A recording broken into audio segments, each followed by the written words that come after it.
Sure. So similarly to Brandon, my relationship with my congressional representative started in the state legislature. So my current Congresswoman, Carol Miller, served as my den mother my first year in the state legislature. And so she helped me get familiarized with being in the legislature. And so we sort of had this close relationship and friendship even prior to her running for Congress. And as time went by and I continued to serve in the legislature, I started to build relationships with West Virginia's 2 other congressional representatives, as well as our United States senators.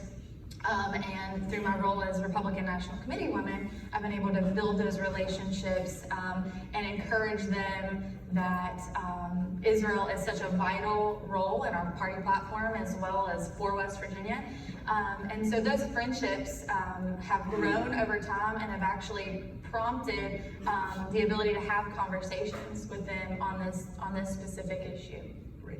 And so just to dive a little bit deeper in that, because you mentioned your relationship within the state legislature, and obviously, as I also mentioned during the introduction, the knowledge that you gained from your educational mission to Israel with AAF, how did you take that firsthand knowledge and actually advocate and implement change both in the state of West Virginia and with your members of Congress? Sure. So there are so many ways, because when I came back from my AIEF trip, during that trip, I'm sure most of you have been on a similar trip, and you hear from so many people and from so many organizations.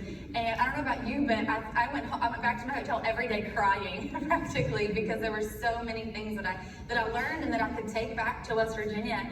And as I've been thinking about this panel, I was reminded that prior to my Congresswoman Carol Miller ever being elected to Congress, we served in the legislature. Josh Eric, who was the Southeast Christian Outreach Director at the time, had Steve Garr coming to the States, and he was such a powerful speaker when I went over there to talk about Israel's, the culture that Israel was living in. And he asked if I wanted to have him come to the state legislature, and I jumped at the chance because he was one of my favorite speakers while we were over there. And we had him come, and Carol Miller, prior to ever becoming Congresswoman, came to that room and with about 25, 30 other legislators, and got to listen to Steve Garr talk about the issues that Israel was facing on a daily basis. And even since then, Carol and I have had conversations where she brings up, do you remember that time that guy from Israel came over and talked to us? And I'm like, yes. And even to this day, I have legislators come in and say, he was one of the best speakers that we've ever had come and talk. He just gave such an overall picture of what's going on in the Middle East, and really why even a little state like West Virginia, what we have in common with Israel. I mean, Israel is a very small nation, and West Virginia is a very small state. And we have a lot of the same, and we deal with a lot of similar issues when it comes to the drug epidemic and things like that. And I was able to take ideas from Hatzalah, which I'm sure a lot of you are familiar with, and come back home and talk about these emergency response teams that go in when there are terror attacks or emergencies that take place in communities, and come back with, I started having conversations about that with the Speaker of the House, with other members of the legislature.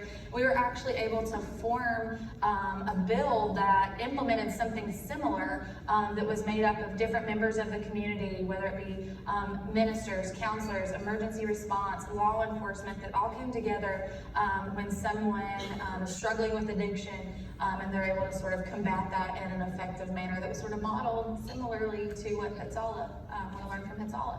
Amazing. Another case of Israeli ingenuity and how they deal with an issue within their country and bringing that knowledge back to the United States to deal with a major issue such as the opioid crisis within West Virginia. Thank you. Brandon, you had mentioned